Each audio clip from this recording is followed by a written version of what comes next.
এতিয়া অকল অভিনেতা যতীন বৰা হৈ কাম কৰিম সক্ৰিয় ৰাজনীতি মোৰ বস্তু নহয় I am not fit for politics পৃথিৱীত যেতিয়ালৈকে সংগীত জীয়াই থাকিব সংগীত থাকিব তেতিয়ালৈকে জুবিন গাৰ্গ আমাৰ মাজত জীয়াই থাকিব জুবিন গাৰ্গৰ হিয়া দিয়া নিয়াত আমাৰ জাৰ্ণি আৰম্ভ আৰু অগ্নিবাণত শেষ গানটো জুবিন গাৰ্গে মোৰ কাৰণে গাই থৈ গ'ল জনমে জনমে অৰুণাচলৰ লোকেশ্যনত শেষ গানটোৰ শ্বুটিং কৰিছোঁ কিন্তু বহুত দুখ লাগিছিল যে ইয়াৰ পিছত আৰু মই জুবিনৰ গানত অভিনয় কৰিব সুবিধা নাপাম হিয়া দিয়া নিয়াৰ পৰা মুনীন জুবিন যতীন আমাৰ এই জুতিটোক লৈ চৰ্চা হৈছিল আমি তিনিজনে ভাইমণ্ডাৰ স্ক্ৰিপ্ট ডাইৰেকশ্যন জুবিন গাৰ্গ সংগীত আৰু মোৰ অভিনয় এটা সময়ত মোক নাম দিছিল উপাধিয়ে দিয়া হৈছিল যে চিৰিয়েল কোঁৱৰ বুলি সময় সলনি হ'ল মানুহৰ ৰুচি সলনি হ'ল প্ৰযুক্তিৰ নতুন নতুন ধাৰণা আহিল কিন্তু সেই মানুহজন একেই থাকিল 1989 চনৰ পৰা আজিৰ তাৰিখলৈকে অৰ্থাৎ সুদীৰ্ঘ এই যি 37টা বছৰ সেই 37টা বছৰত লুইতৰ বুকুৱেদি বহু পানী বাগৰি গ'ল কিন্তু মানুহজন একেই থাকিল হয়তো তেওঁ ভবাও নাছিলে যে তেওঁক অসমৰ লগতে বিশ্বৰ যিসকল ব্যক্তিয়ে তেওঁক চিনি পায় তেওঁক জানে তেওঁলোকেও ভবা নাছিল যে সেই নগাঁৱৰ ভাওনা কৰি ফুৰা সেই ল'ৰাজন এটা সময়ত প্ৰতিজন অসমীয়াৰ বুকুৰ আমঠু হ'ব তেওঁ আন কোনো নহয় যতীন বৰা অভিনেতা যতীন দা এই মুহূৰ্তত মোৰ সৈতে আছে প্ৰথমেই আহি থকা আপোনাৰ আগন্তুক চিনেমা অগ্নিপথলৈ বহুত শুভেচ্ছা জ্ঞাপন কৰিছোঁ প্ৰথমে অসম লাইভৰ জৰিয়তে সকলোকে অগ্নিবাণৰ পৰিয়ালৰ তৰফৰ পৰা আন্তৰিক শুভেচ্ছা আৰু সেৱা জনাইছোঁ আৰু মোৰ বহু প্ৰতীক্ষাৰ অন্তত অকল মোৰ ছবি বুলি ক'লে ভুল কোৱা হ'ব আমাৰ টীমৰ ছবি অগ্নিবাণ আহি আছে 6 ফেব্ৰুৱাৰীত অসমৰ বিভিন্ন চিত্ৰগৃহত ভাল লগা চৰিত্ৰ এটা বহুত অপেক্ষাৰ অন্তত এটা ভাল লগা চৰিত্ৰত অভিনয় কৰিবলৈ সুযোগ পালোঁ মৃন্ময় শইকীয়াক ধন্যবাদ জনাইছোঁ প্ৰযোজক শৈলেন শৰ্মা ময়ূৰাক্ষী শৰ্মা প্ৰমুখে সকলো অভিনেতা অভিনেত্ৰী সহ অভিনেতা অভিনেত্ৰী প্ৰমুখে ইউনিটৰ সকলোকে ধন্যবাদ জনাইছোঁ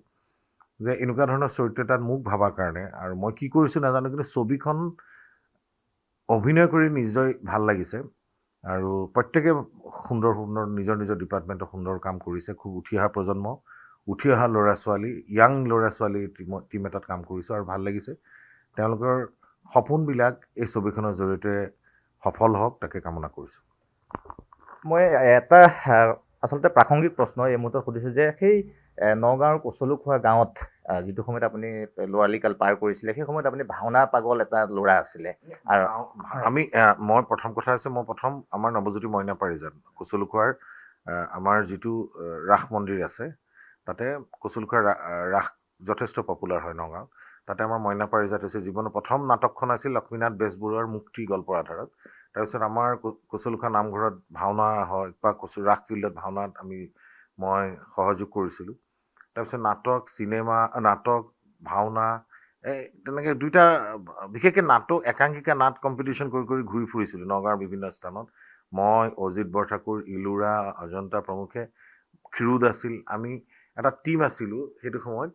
আৰু একাংকিকা নাট কম্পিটিশ্যনত আমি সহযোগ কৰিছিলোঁ য'তেই যায় মাতে তলৈকে যাওঁ আৰু সেয়াই অভিনয়ৰ অৱাকক্ষ আৰম্ভ আৰু প্ৰথম কৃষ্ণৰ চৰিত্ৰত অভিনয় কৰিছিলোঁ ভাওনা কম কৰিলোঁ কিন্তু মেক্সিমাম সময় সেই নাটক একাংকিকা নাট কম্পিটিশ্যন কৰি ঘূৰি ফুৰোঁ অজিতদাৰ লগত অজিত বৰঠাকুৰ আছে এতিয়া কচলুখোৱাৰে তেওঁ এতিয়া যথেষ্ট পৰিচিত ব্যক্তি তেওঁ আৰু ৰফিকুল দা তেনেকৈ নাটক কৰিছিলোঁ নৱজ্যোতি মইনা পাৰিজাতৰ পৰাই হওক বা আমাৰ কল্লোলৰ পৰাই হওক বা ৰূপৰংগৰ পৰাই হওক বা ৰংমহলৰ পৰা কাৰ নাম কম প্ৰত্যেকটা ক্লাবৰ লগতে মই জড়িত হৈছিলোঁ আৰু সেই জাৰ্ণি নাটক ভাবা নাছিলোঁ যে মই অভিনয়টোক প্ৰফেশ্যনেল হিচাপে ল'ম বুলি ভাল লাগে অভিনয় কৰি ভাল লাগে যদি যতীন বৰা হিচাপে মই এতিয়া সুধিছোঁ যে যদিও অভিনয়লৈ নাহিহেঁতেন কাৰণ মই উত্তৰ কালৰ কথা সুধিম মজিদকাৰ উত্তৰ কালত আপুনি সেইটো সময়ত অভিনয় কৰিছে তাৰ পূৰ্বে মোৰ নিজৰো এটা সেইটো অভিজ্ঞতা হৈছিলে যে মোৰ সুখ নে দুখ মই নাজানো যে মই চাবলৈ পাইছিলোঁ দূৰদৰ্শনৰ নামঘৰীয়াখনত মই আপোনাক দেখিছিলোঁ গতিকে সেই সময়ৰ অকণমান যদি কথাখিনি কয় নামঘৰীয়া আচলতে উত্তৰকালৰ পিছত মই চিৰিয়েলত আহিছিলোঁ যিটো উত্তৰকালৰ পিছত প্ৰথম ছবিখন বহুত আশা কৰিছিলোঁ যে ব্যৱসায়িকভাৱে সফল হ'ব চলিব মানুহ আহিব চিনি পাব কিন্তু হাতত তেনেকুৱা ধৰণৰ কাম নাহিল এখন ছবিয়ে কৰিলোঁ তাৰপিছত বিজু ফুকনক মই নাম ল'বই লাগিব বিজুদাই তেখেতৰ চিৰিয়েল দূৰদৰ্শনত দেউতাত মই অভিনয় কৰিলোঁ তাৰপিছত লাহে লাহে মজিদকাই নামঘৰীয়া চিৰিয়েল আৰম্ভ কৰিলে জঞ্চ মহিলাই প্ৰতিঘাত আৰম্ভ কৰিলে আজিৰ মানুহ বহুত কেইখন এটা সময়ত মোক নাম দিছিল, উপাধিয়ে দিয়া হৈছিল যে চিৰিয়েল কোঁৱৰ বুলি। বহুত বছৰ চিৰিয়েলত কাম কৰিলোঁ, অভিনয়ৰ চৰ্চাটো চলি থাকিল। লাহে লাহে লাহে লাহে তেনেকুৱা ধৰণৰ ভাইভামান থিয়েটাৰত গ'লোঁ 94ত, হেঙুল থিয়েটাৰ গ'লোঁ প্ৰশান্তদাৰ, তাৰপিছত 95ত গ'লোঁ আবাহন থিয়েটাৰ। সেই আবাহন থিয়েটাৰ বা হেঙুলত লগ পাইছিলোঁ মুনীন বৰুৱা 94ত, আৰু হেঙুলত লগ পাইছিলোঁ ভাইমন দাক, মুনীন বৰুৱাক, আৰু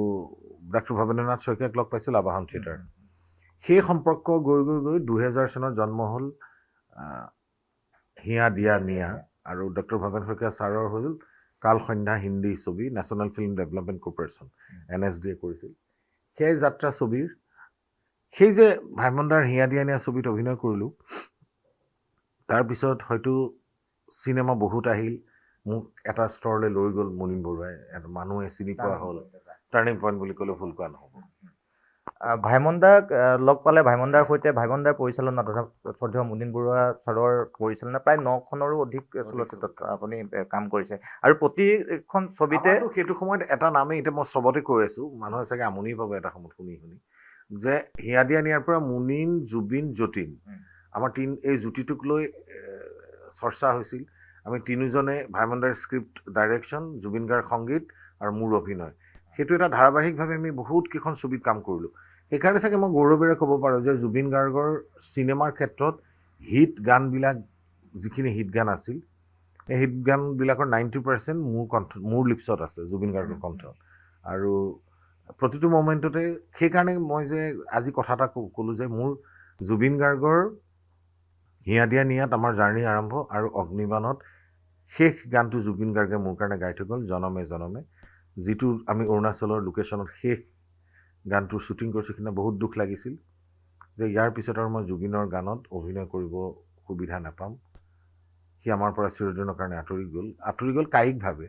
মই সেইকাৰণে কৈছোঁ যে পৃথিৱীত যেতিয়ালৈকে সংগীত জীয়াই থাকিব, সংগীত থাকিব, তেতিয়ালৈকে জুবিন গাৰ্গ আমাৰ মাজত জীয়াই থাকিব। নিশ্চয়কৈ, আচলতে সেইটো সকলোৱে আশা কৰে, আৰু আমিও আশা কৰিম। আৰু দেখিছোঁ যে সেই তিনি যি জুতি, এই ত্ৰিমূৰ্তিৰ কথা আচলতে সেয়া সোণালী যুগ আচলতে আৰম্ভ হৈছিল অসমীয়া চলচ্চিত্ৰত 2000 চনৰ পৰাই। ভাইমনদাৰ তাৰ সমান্তৰালকৈ প্ৰিয় শিল্পী জুবিন দা, তাৰ সমান্তৰালকৈ যতীন দা, এই ত্ৰিমূৰ্তিক লৈ আচলতে সেই সোণালী যুগ আৰম্ভ হৈছিল। তাৰ মাজতো আপুনি বিভিন্ন সময়ত ভাইমমানলৈ গ'ল, ভাইমমানটো আপুনি কৰি আছে। তাৰপিছতে এজন পৰিচালক হিচাপে যতীন বৰা, তাৰ অধিনায়ক আপুনি পৰিচালনা কৰিলে। ক্ষেত্ৰত মই কওঁ, মই কিবা এটা কাৰণে এনেই গ'ল যে মই এখন ছবি ডাইৰেকশ্যন দিম, ৰাজেশ মোৰ বন্ধু, সুমন দুৱৰা, আমি তিনিটাই ডিচিশ্যন ল'লোঁ যে মই ছবি এখন ডাইৰেকশ্যন দিম, তহঁতে মোক সহায় কৰিব লাগিব। সিহঁতেও সাহস দিলে, আৰু সেই 2012ত অধিনায়ক, ভাইমন দাৰ স্ক্ৰিপ্ট, জুবিন গাৰ্গ মিউজিক, আৰু মই অভিনয়, ডাইৰেকশ্যন। আৰু ডাইৰেকশ্যনত এই ক্ষেত্ৰত মেক্সিমাম সময় মোক ছাঁটোৰ দৰে লাগি থাকি সহায় কৰিছে ৰাজেশ ভূঞাই, আৰু সুমন দুৱৰাই কেমেৰা কৰিছিল। সেই ডাইৰেকশ্যনৰ প্ৰথম ছবি, আচলতে মই ছবিখনত ডাইৰেকশ্যন দি থাকি এটা কথাই অনুভৱ কৰিছিলোঁ, যদি সেই ছবিখনত ৰাজেশ ভূঞা আৰু সুমন দুৱৰা নাথাকিলহেঁতেন, মই হয়তো সেই সাহসটো কেতিয়াও কৰিব নোৱাৰিলোহেঁতেন এজ এ পৰিচালক হিচাপে। আৰু সেই মানুহ দুটা মোৰ বন্ধু আছিল আৰু থাকিব অনাগত দিনত, যে সিহঁতে যিটো সাহস দি মোক এখন ছবি ডাইৰেকশ্যনৰ ক্ষেত্ৰত সহায় কৰিলে, সেইটো চিৰজীৱন মোৰ মনত থাকিব। যতীন বৰা কেৱল মানে যদি আমি এই মুহূৰ্তত কওঁ যে ৰোমান্টিক হিৰ' বুলি তেওঁকতো অসমীয়া চলচ্চিত্ৰ প্ৰেমীসকলে অলৰেডি বুকুত তেওঁক ৰাখিছেই। তাৰপিছতো আমি দেখিছোঁ বহুকেইখন চিনেমাত যে আপুনি বেলেগ এটা কেৰেক্টাৰত চৰিত্ৰত আপুনি কৰিছে। চুৰেণ চুৰৰ পুতেকৰ কথা যদি কওঁ, চুৰেণ চুৰৰ পুতেকত আপুনি অদ্ভুত এটা কৌতুক চৰিত্ৰত আপুনি অভিনয় কৰিছিলে। তাৰ সমান্তৰালকৈ ৰাঘৱত আপুনি বা ৰত্নাকৰত এটা সাংঘাতিক বেলেগ ধৰণৰ চৰিত্ৰ, যিটো কোনো অসমীয়া চলচ্চিত্ৰ প্ৰেমীয়ে আচলতে ভবা নাছিলে। মই কৈছোঁৱেই যে দৰ্শকৰ ৰুচি সলনি হৈছে, আৰু ৰুচিৰ লগত আপুনি মিলি যায় বা মিলি যাবলৈ চেষ্টা কৰিছে। কেতিয়াবা ক'ৰবাত এনেকুৱা বুকুত দুখ অকণ লাগেনে যে মই এইটো চৰিত্ৰ মোক মানুহে আঁকোৱালি লোৱা নাই?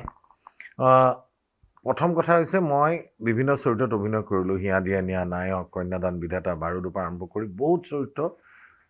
ভেৰিয়েশ্যন থকা চৰিত্ৰ ডাইৰেক্টৰসকলে মোৰ ওপৰত চাগে বিশ্বাসন আছে কাৰণে এটা চৰিত্ৰ দিলে। চুৰেণ চুৰত চন্দ্ৰদাই বৰ বেলেগ ধৰণৰ চৰিত্ৰ এটা কৰালে, বিধাতাত ভাইমন দাই বেলেগ ধৰণৰ চৰিত্ৰ এটা কৰালে, বাৰুদখনত এটা পুলিচৰ চৰিত্ৰত অভিনয় কৰিলোঁ। যে সেইবিলাকৰ পৰা মই ভাবোঁ মোৰ অভিনয়ৰ প্ৰতি, কেমেৰা অভিনয়ৰ প্ৰতি হওক, যথেষ্ট আত্মবিশ্বাসটো বাঢ়িলে তাৰপিছত ভ্ৰাম্যমাণ থিয়েটাৰ গুচি গ'লোঁ ইণ্টাৰেষ্টিং কথা মই প্ৰথমতে 94ত যেতিয়া ভ্ৰাম্যমাণ থিয়েটাৰ গৈছিলোঁ হেঙুল তাৰপিছত 95ত আবাহন তেতিয়াতো আবাহন থিয়েটাৰ বা হেঙুল থিয়েটাৰত অভিনয় কৰি মই ভাবিছোঁ এইটো ষ্টেজ মোৰ কাৰণে নহয় মই এটা সময়ত অনুভৱ কৰিলোঁ আদিল দা আছিল সেইটো সময় মোৰ লগত মৃদুল ভূঞা আছিল ৰীণা বাইদেউ পৰাগ বৰুৱা তাৰপিছত পূৰবী শৰ্মা আছিল আমি এটা টীম হিচাপে কাম কৰিছিলোঁ তাৰপিছত আফটাৰ লং টাইম তাৰপিছত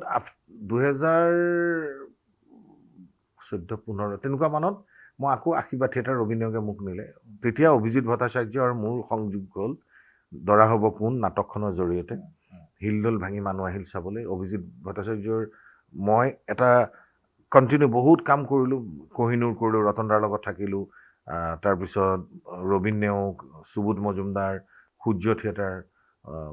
বহুত কেইখন থিয়েটাৰত কাম কৰি লাষ্টত এতিয়া লাষ্ট কৰিলোঁ মই ইতিহাস থিয়েটাৰত মোৰ কিন্তু আকৌ ভ্ৰাম্যমাণ থিয়েটাৰ যাম যে মোৰ জাৰ্ণিটো এটা কথা থিয়েটাৰ বস্তুটোৰ প্ৰতি মোৰ কিয়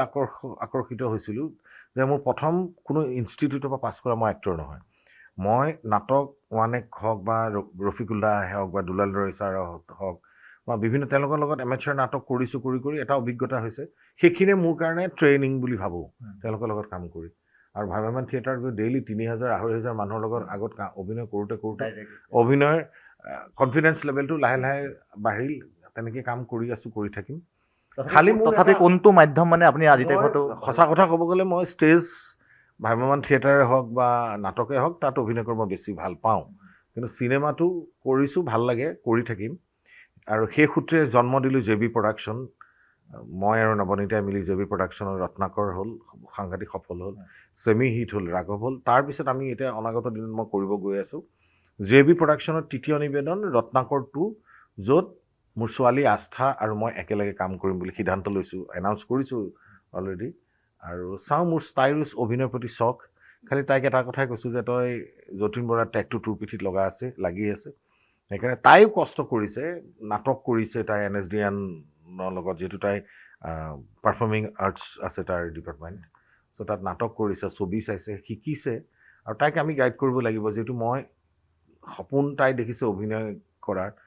সেই দেউতাক হিচাপে সেইখিনি মোৰ দায়িত্ব আছে মাক হিচাপে নৱনীতাৰ দায়িত্ব আছে তাইক আমি আগবঢ়াই লৈ যাব লাগিব সেইখনৰ কাম ইতিমধ্যে আগবাঢ়িছে নাই এতিয়া মোৰ এইখিনি কাম কৰিলোঁ মোৰ যিটো আৰু ছবি আছে কেইখনমান ৰিলিজ দিবলগীয়া সেইখিনি কাম কৰোঁ শ্বুটিং আছে বাৰুদটো ছবি শ্বুটিং হ'ব মাৰ্চত তাৰপিছত আজলি নবৌ 2 আজলি নবৌখন আকৌ নতুনকৈ আমাৰ NB নিউজৰ মালিকেই অসম লাইফৰ যিহেতু তেখেতে নিপেন দাই এইটো দায়িত্ব লৈছে আৰু নিপেন দা হৈছে সাংস্কৃতিকভাৱে ছবি ভাল পোৱা আৰ্টিষ্টক মৰম কৰা তেওঁ কালচাৰেলি এগৰাকী সক্ৰিয় ব্যক্তি আৰু তেওঁ সেইটো সপোন আছিল কিন্তু জুবিন গাৰ্গ আমাৰ মাজত নাই এতিয়া জুবিনক লৈ ভাবিছিল আজলি নবৌত কিন্তু এই ছবিখন কৰিম তেখেতৰ প্ৰযোজনাত ৰাজেশ ভূঞা পৰিচালনাত য'ত মই থাকিম বৰষা থাকিব প্ৰাঞ্জল দা থাকিব আৰু জুবিন গাৰ্গ অভিনয় কৰাৰ কথা আছিল যিটো সেইটো ভগৱানে সেইটো সুবিধা আমাক নিদিলে কমল লোচন থাকিব আৰু কোনোবা মানুহ থাকিব এইখন ছবি আৰু এটা কথা ভাল লাগিছে যে তেখেতে যিটো পুৰণা আজলি নবৌখনকে আকৌ নতুনকৈ ৰিমেক কৰি পেলাই বা ছিকুৱেল কৰি তেওঁ অসমৰ দৰ্শকৰ আগত দেখুৱাব ওলাইছে তাৰ কাৰণে আপোনালোকৰ চেনেলৰ জৰিয়তে আপোনালোকৰ নিপেন দাক আমাৰ ছবি জগতৰ অহাৰ কাৰণে তেওঁক আদৰণি জনাইছোঁ আৰু এই ছবিখন সফল কৰি তুলিব লাগিব তেওঁ এটা আশা কৰিছে যে তেওঁ অসমীয়া ছবি উদ্যোগটোত কিবা হ'লে এটা অলপ অৰিহণা যোগাব পাৰে নেকি সেয়া তেওঁৰ এই প্ৰচেষ্টা সফল হওক তাকে ভগৱানৰ ওচৰত প্ৰাৰ্থনা জনাইছোঁ আৰু নিজেও এই ছবি দুখন কৰাৰ পিছতহে মই ৰত্নাকৰ ছবিৰ কথা ভাবিম তাৰ মাজতে মই আন এটা প্ৰশ্ন সুধিছোঁ আপুনি অভিনয়ৰ লগতে সেই সৰুৰ পৰা জড়িত ভ্ৰাম্যমাণত গৈছে তাৰপিছত আপুনি চিৰিয়েলো কৰিছে তাৰপিছত কিছু মাজত গেপ লৈছে তাৰপিছত আকৌ চলচ্চিত্ৰত কাম কৰিছে তাৰ মাজতে ৰাজনীতি কেতিয়াবা ভাবেনে যে মই ৰাজনীতিৰ মানুহ নহয় বুলি বা এতিয়া মই খুলি কওঁ যে সক্ৰিয় ৰাজনীতিৰ পৰা মই বহুত দূৰত মই এই ক্ষেত্ৰত মই খুলিয়ে কৈছোঁ মই এতিয়া অকল অভিনেতা যতীন বৰা হৈ কাম কৰিম সক্ৰিয় ৰাজনীতি মোৰ বস্তু নহয় I am not fit for politics আৰু বুজি পালোঁ অসমৰ ৰাইজেও নিবিচাৰে যতীন বৰা অভিনেতা হিচাপে বিচাৰে আৰু অভিনয় এটা কথা আজি যে মই এনেকৈ আপোনালোকৰ আগত ইণ্টাৰভিউ দি আছোঁ অসমৰ ৰাইজে মোক বহুত দিছে যে থাকে নহয় আশা কি যে অসমৰ ৰাইজে ইমান মৰম দিছে যে সেই অসমৰ ৰাইজৰ মনত আঘাত পোৱা কোনো কামেই মই কৰিব নিবিচাৰোঁ। অসমৰ ৰাইজে নিবিচাৰে মই সক্ৰিয় ৰাজনীতিত ইনভল্ভ হৈ থকাটো, আৰু তেখেতৰ প্ৰতি শ্ৰদ্ধা জনাই ৰাইজৰ প্ৰতি আশীৰ্বাদ সদায় মোৰ ওপৰত আছে, থাকিব। ঘৰৰ ল'ৰা হিচাপেও কিছুমান উপদেশ দিয়ে। এতিয়া মই অভিনেতা যতীন বৰা, আৰু অভিনয় কৰি যাম, থিয়েটাৰ হওক চিনেমা হওক। নতুন ল'ৰা ছোৱালীসকলে যিবিলাক সপোন লৈ আহিছে অসমীয়া ছবিৰ ক্ষেত্ৰত, সেই ল'ৰা ছোৱালীখিনিৰ মাজত তেওঁলোকৰ সপোনখিনি যাতে সাৰ্থক হয়, সফল হয়, যে সপোনটো যে দিঠকত পৰিণত হয়, সেই ক্ষেত্ৰত মই সহায় কৰি যাম। আৰু যিটো জুবিন গাৰ্গে নতুন ল'ৰা ছোৱালী, নতুন প্ৰজন্মক সদায় ভাগ দিছিল, আগুৱাই লৈ গৈছিল, এতিয়া জুবিন আমাৰ মাজত নাই। জুবিনৰ 20% কাম হ'লেও মই তেওঁলোকৰ লগত থাকি কৰি তেওঁলোকক সপোনটো দিঠকত পৰিণত কৰাবলৈ চেষ্টা কৰাম। খুব সুন্দৰ। আচলতে মই কৈছোঁ, সেইকাৰণে এটা সুধিছোঁ যে অসমৰ মানুহে ইমান মৰম দিছে, আচলতে অভিনেতা যতীন বৰা হিচাপে আপোনাক বুকুত ৰাখিব বিচাৰে, আৰু সেইটোৱেই অসমৰ ৰাইজে সেইটো নিবিচাৰে। আৰু মই সেই ক্ষেত্ৰৰ পৰা মই অলপ বহুতেই দূৰত, বহুত বছৰে হ'ল মই ইনভল্ভ নাই। মই অভিনেতা হৈ আছোঁ, অভিনেতা হৈ থাকিম। আপোনালোকে খালি মৰম আশীৰ্বাদ দি যাব, যাতে ভাল ভাল চৰিত্ৰ আপোনালোকৰ আগত উপহাৰ দিব পাৰোঁ। মই একদম শেষত এটা প্ৰশ্ন কৰিছোঁ, আচলতে প্ৰশ্নটো কেতিয়াবাই কৰিব লাগিছিলে, বেলেগ কিছুমান কথা ওলালে কাৰণে থাকি গ'ল। যদি অভিনেতা নহ'লহেঁতেন যতীন বৰা, তেতিয়া কি হ'লহেঁতেন? তেতিয়া মোৰ এটা কথা মন যায়, ইমান পঢ়া শুনাত মই ভাল নাছিলোঁ বাৰু, কিন্তু মোৰ মা এগৰাকী মেট্ৰন আছিল ডিব্ৰুগড় মেডিকেল কলেজৰ। মা নাই, ঢুকাল। মায়ে যেতিয়া ঘৰৰ মানুহখিনিক শুশ্ৰূষা কৰে, বেমাৰ আজাৰ হ'লে আমি ভাবোঁ মা আহিলে মাৰ হাতেৰে বেজী, বা যিমান আমাৰ পৰিয়ালৰ মানুহ আছে বেজী এটা দিবলগীয়া হ'লে মাৰ ওচৰত আহে, মেডিচিনৰ কিবা বুজি নাপালে মায়ে বুজাই দিয়ে। সেই দেখি দেখি দেখি মোৰো মন গ'ল যে ময়ো যদি অলপ মেডিকেল লাইনত যাব পাৰোঁ। যদি মোৰ ডাক্তৰ পঢ়া খুব ইচ্ছা আছিল, কিন্তু সেইখিনি নহ'লগৈ। কিন্তু অভিনেতা হ'লোঁ, পিছৰ ৰটোহে মিলিল, ডাক্তৰ নহ'লেও এক্টৰ হ'লোঁ, আৰু সেই পিছৰটো মিলিল। তথাপিও মা দেউতাৰো প্ৰথমতে মা দেউতা অলপ কনফিডেঞ্চটো কম আছিল যে ই অভিনয় কৰি পেলাই চলিব পাৰিবনে নোৱাৰে। অসমত অভিনয় কৰি সেই চলি থকাটো সেইটো সময়ত অলপ কঠিন আছিল। এতিয়া লাহে লাহে মা দেউতাৰ যেতিয়া মোৰ ওপৰত বিশ্বাসটো আত্মবিশ্বাসটো আহিল যে পাৰিব এই অভিনয় কৰি চলি থাকিবলৈ, যিহেতু ঘৰৰ ডাঙৰ ল'ৰা হিচাপে চিন্তাটো কৰিব মা দেউতাই, আৰু সেই ক্ষেত্ৰত সেই কনফিডেঞ্চটো দিলোঁ। মা দেউতাই মৃত্যুৰ সময়ত অন্ততঃ এটা কথা মনত লৈ গ'ল যে সি এষ্টাব্লিছ হ'ল অভিনয়ৰ ক্ষেত্ৰত। সেই আশীৰ্বাদটো মা দেউতাই দি গ'ল, আৰু য'তেই আছে এতিয়া তেওঁলোকে সেই মোক আশীৰ্বাদ দি আছে, ই দি থাকিব। অনাগত দিনত অসমৰ ৰাইজক আৰু ভাল ভাল চিনেমা উপহাৰ দিম, ভাল ভাল অভিনয় দিবৰ কাৰণে চেষ্টা কৰিম নিশ্চয়কৈ। আৰু সেই যে 37 বছৰৰ যি বৰ্ণিল যি যাত্ৰা, উত্থান পতনৰ মাজেৰে আহি আজি যি যতীন বৰা হৈছে, ইয়াক বৰ সৰু কথা নহয়। আৰু অসমৰ ৰাইজৰ সেই মৰম, অসমৰ ৰাইজৰ নিজৰ পিতৃ মাতৃৰ যি আশীৰ্বাদ, সেই আশীৰ্বাদ লৈ আজিও সেই যতীন দা আগবাঢ়ি গৈ আছে। আৰু সেই সৰলতাই মানুহক মুগ্ধ কৰে। সেই যি সৰলতা, সেই সৰলতাৰ যতীন দাৰ গাত আছে, আৰু তাৰ বাবেই তেওঁ ৰাজনীতিৰ পৰাও আঁতৰিছে। কাৰণ তেওঁ এটা কথা নিজে শেষ মুহূৰ্তলৈ তেওঁ বুজি পাইছে যে তেওঁ প্ৰকৃততে ৰাইজে কি ধৰণে বিচাৰে, বা তেওঁ ৰাইজক কি ধৰণে কি দিব পাৰে। গতিকে আমিও আশা কৰিম অনাগত দিনত নতুন নতুন বহুত প্ৰজেক্ট আছে, আৰু শেহতীয়াকৈ যিখন চলচ্চিত্ৰ আহি আছে অগ্নিবাণ, গতিকে সেইখনৰ খুব সুন্দৰভাৱে ৰাইজে আঁকোৱালি লওক। তাৰ সমান্তৰালকৈ অসম লাইভ 24ৰ বেনাৰত যিহেতু আজলি নব 2ৰ শ্বুটিং খুব অতি সোনকালেই আৰম্ভ হ'ব, তাতো খুব সুন্দৰ এক বলিষ্ঠ চৰিত্ৰত অভিনয় কৰিব যতীন দাই। গতিকে আমিও আশা কৰিম সকলো সফল কাম হওক, সকলো সুকলমে হৈ যাওক, আৰু ৰাইজৰ মাজত সেই